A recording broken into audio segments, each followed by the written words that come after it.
Well, hello, and welcome to Choose a Smoke-Free Life foundational video. My name is Carol Williard. I'm the creator and founder. Over the course of 40 years, I've helped thousands of people get free from nicotine, either through smoking or vaping.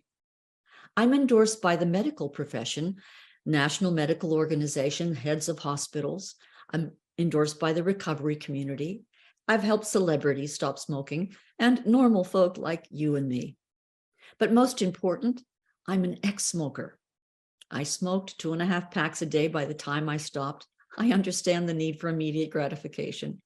And I tried 8 times before I was successful. So I understand that you might be a little bit skeptical and you might be perhaps wondering if there's anything out there that can work for you. I can certainly relate to that. You see, I don't know what your situation is, but I can speculate. If you were like me, perhaps you were looking for a way to maybe stop for a little while so that you could go back to smoking and be able to smoke in a more civilized manner. Or perhaps you're beginning to experience some health consequences as a result of your smoking. And so you're thinking that, this is not something that's been so easy for me, so maybe I should try something else. Or perhaps you might be like me in the sense that you were given a diagnosis by a doctor to tell you to stop smoking, and here you are. Well, my best solution when I had pneumonia and was told by the doctor that I had to stop was I went to the cafeteria of his building and had a coffee and a cigarette to figure out how I was going to stop smoking. You see, in those days, you could smoke in doctors' offices. I'm not in their offices, but in the buildings. And I had to use a cigarette as a way to figure it out because that was my go-to solution for everything in my life. That's how turned around my own head was. And perhaps you can relate to that. So I understand what it is to be hopeless, and I understand what it is to be rather ambivalent about the possibility of stopping. There's a part of you that really wants to be free from this, and there's another part of you that doesn't want to give up your best friend. Well, I have here in this foundational video a permanent solution for you. You see, I understand the nature of addiction, and I'm going to talk about it with you in a minute. Sometimes in this video, I might be referring to urges to smoke or urges to vape. And the fact of the matter is that whether you get nicotine through a tobacco-oriented product or a nicotine delivery system through liquid, it's all the same thing. It's all about needing nicotine in order to get by. And so let's begin by talking about the nature of the problem, and then we'll talk about how to build a foundation for the future of being free from nicotine once and for all. So here we go. I'm now going to use the overhead. Here on this graph, we're going to have +10 represent pleasure, 0 represent a place of relief between pleasure, and -10 representing discomfort. Now, as a smoker, let's start off at a place of relief, and let's see where that would take you on the graph. Okay, here's my question. When you get an urge to smoke, does it take you towards pleasure or does it take you towards discomfort? Well, most clients anticipate that smoking is going to give them pleasure. Of course, that's what we're looking for, the pleasure of smoking. But if you go without the cigarette, what begins to happen? Do you get more happy or do you get more uncomfortable? Well, I maintain that what's happening is that the nicotine level is starting to leave your system. And as it's leaving, you're getting increasingly uncomfortable. And most of us put off smoking for a while because, maybe we're in the middle of something, or maybe we're in a situation where we feel like we can't smoke or it would not be cool to do so. And so we put it off. Now, most of us don't wait for it to get all the way down to -10 because that's when the bells and the whistles go off and whoa, that's it, forget it, I'm going to have my cigarette, right? And that takes us up. Oh, that is pleasure to us. We take that first hit off of the cigarette. That is pleasure, pleasure, pleasure. The question I have for you is, does it take you up to relief or does it take you all the way up to pleasure? Now, that first hit, that is taking us up, up, up, up, because the nicotine is coming into the brain. It's delivering that nicotine, and it's getting that dopamine rush. It's all about the dopamine rush. But it only takes us up to the relief from the discomfort of going without. You see, once you are hooked on nicotine, you are all about maintaining that nicotine level at a place of relief.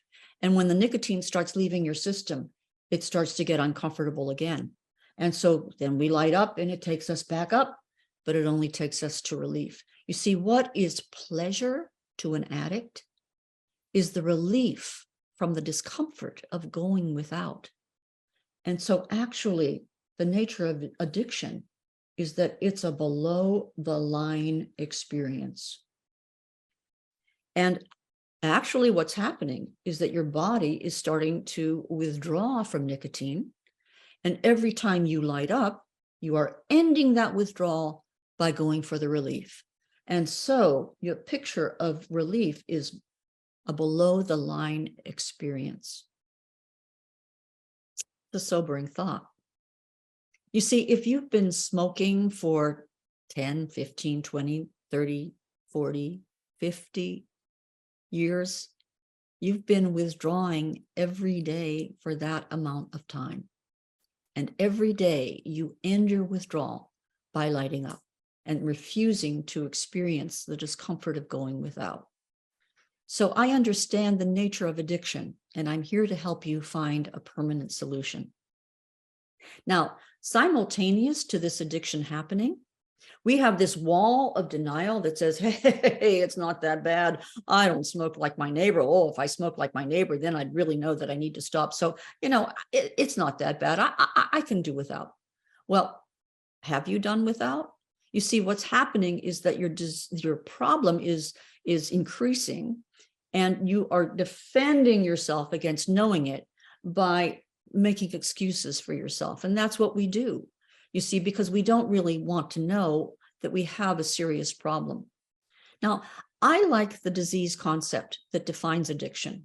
And why I do is because addictions are very similar to chronic diseases. You see, with a chronic disease, unless you recover from it, you end up succumbing to it.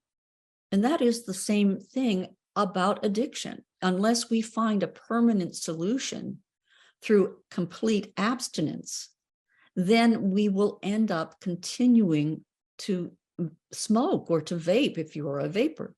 You see, it's all about finding a way out from under the nicotine having control over us.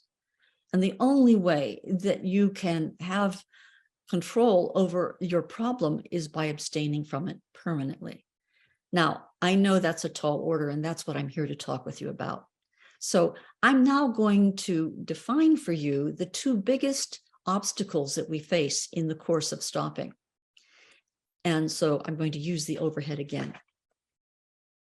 The biggest obstacle that we face in the course of stopping smoking is the negative experience of deprivation.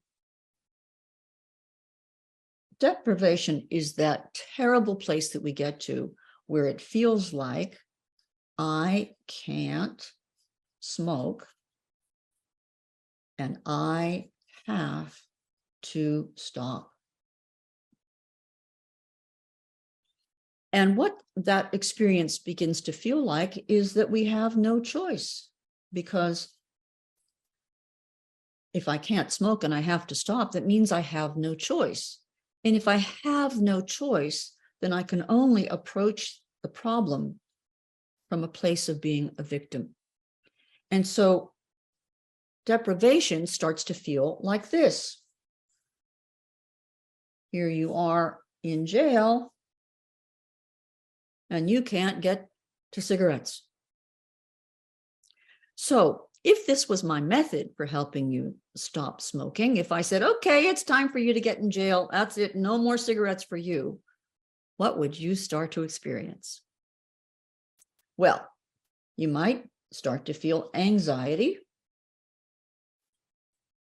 because, oh my goodness, what's going to happen to me without my cigarettes? Okay.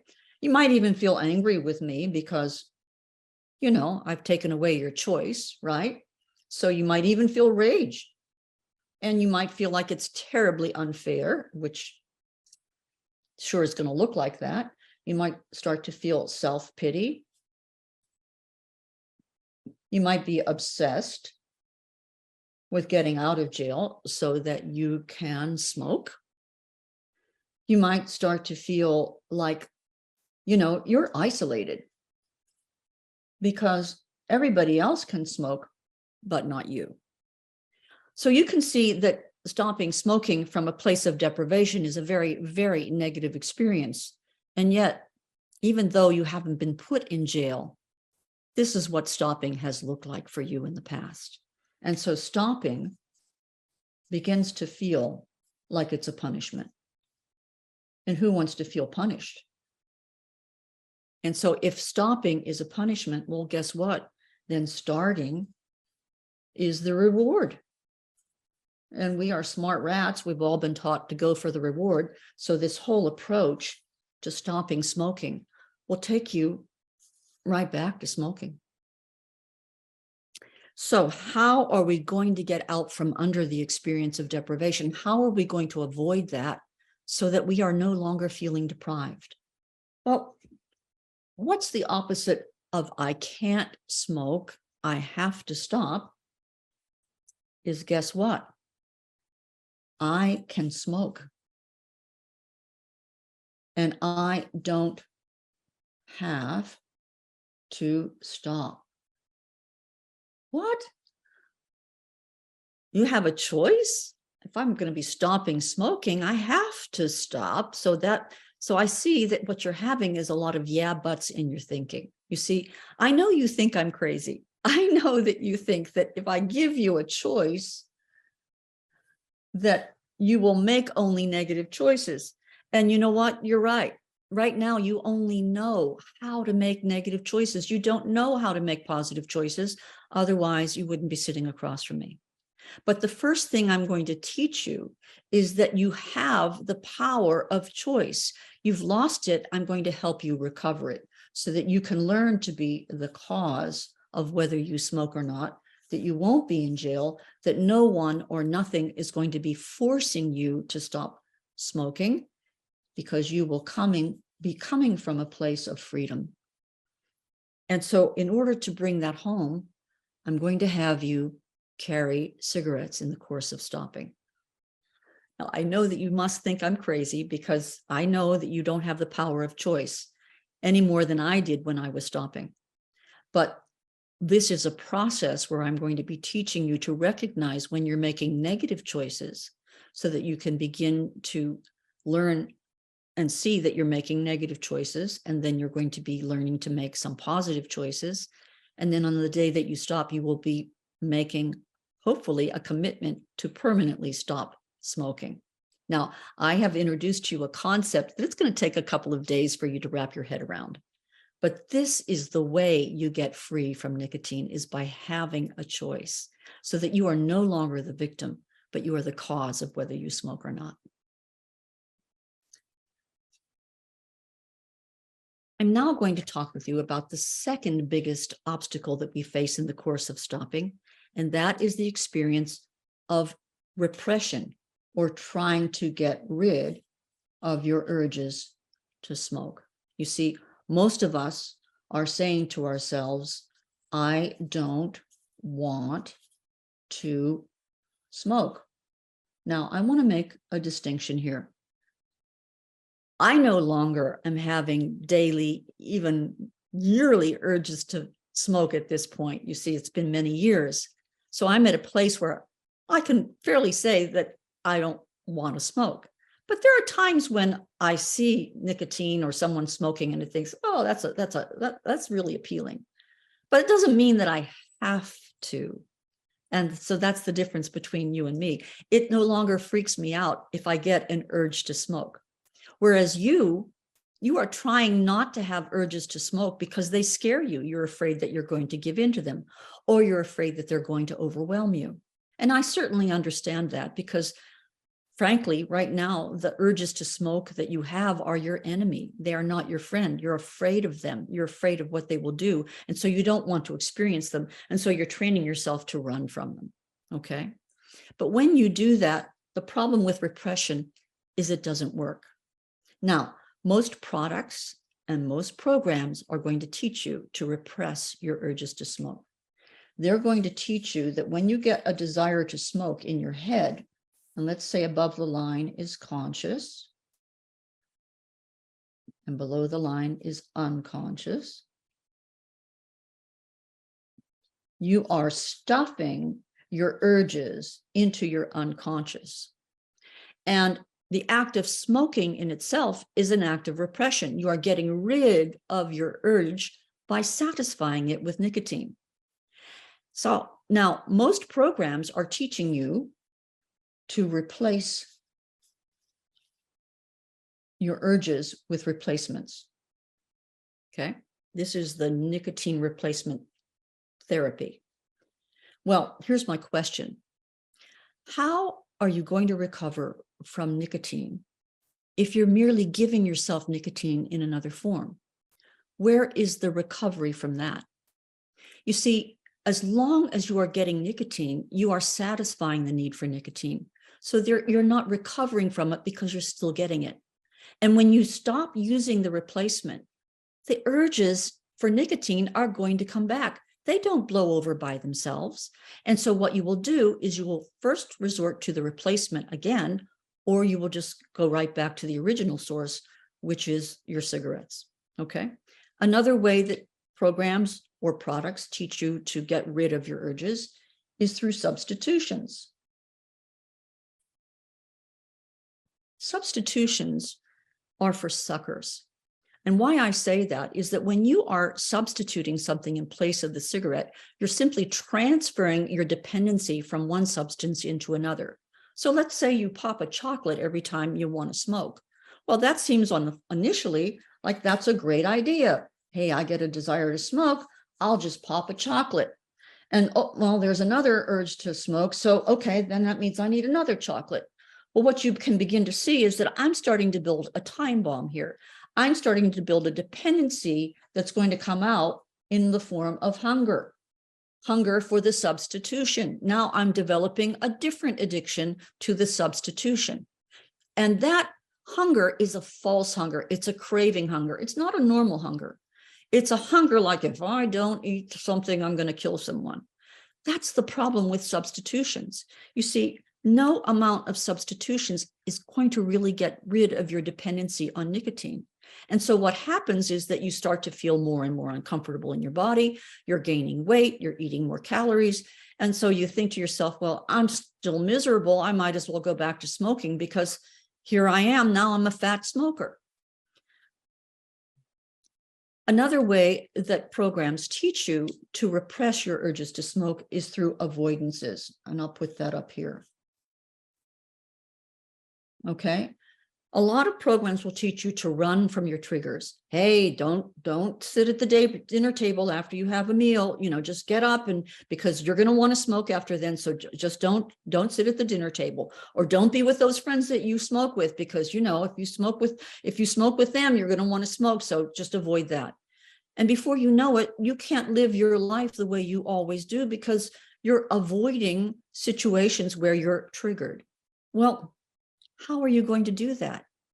You see, that's not a realistic expectation for you to have of yourself. So the fact of the matter is that you want to smoke. The problem hasn't been that you want to smoke. The problem is that you don't want to smoke.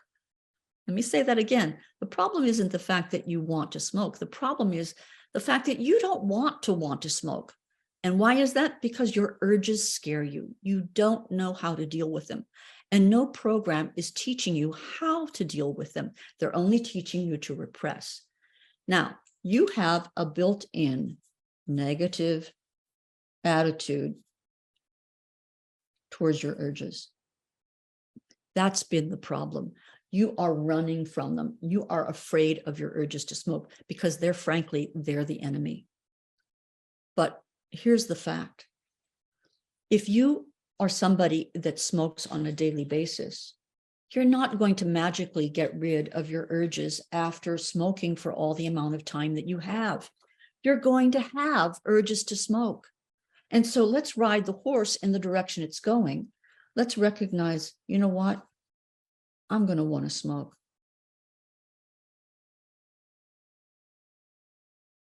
I'm going to want to smoke. And so the course of stopping smoking isn't about getting rid of your urges. It's about facing your urges. It's about recognizing that what we resist persists. So therefore, let's recognize that in my unconscious, I'm going to have desires to smoke. And rather than resist them, what if I make space for my desires to smoke? What if I learn to take a positive attitude towards them? Because in taking a positive attitude, I'm going to be allowing myself to witness what's actually going on with me. Now, when you're going to want to smoke the most is within the first 24 to 48 hours of your stopping, because the nicotine is going to be leaving your system. But you may have experienced, and many people have experienced, going through that initial phase of letting go of nicotine. And after that, they go back to smoking. And it wasn't physically that they had to have to satisfy an urge. You see, nobody needs to be hospitalized in the course of stopping smoking. It's the mental obsession. It's the mental addiction that is the real problem. I myself went for months without nicotine, and only to return to it because I didn't know how to deal with my urges. I only knew how to repress them. I'm here to empower you to deal with your urges. I'm here to help you face the fact that you want to smoke, because when you are trying to repress, you are running, you are not facing your problem, and it is only getting bigger and bigger and bigger. Whereas if you learn to face your problem, those urges to smoke become right-sized. And then you realize, you know what, I'm just having an urge to smoke. That's all that's going on. It's just an urge to smoke, and I know how to deal with it. You see, I am not here to offer you some magic. I am not here to try to convince you that I'm going to take away your urges magically.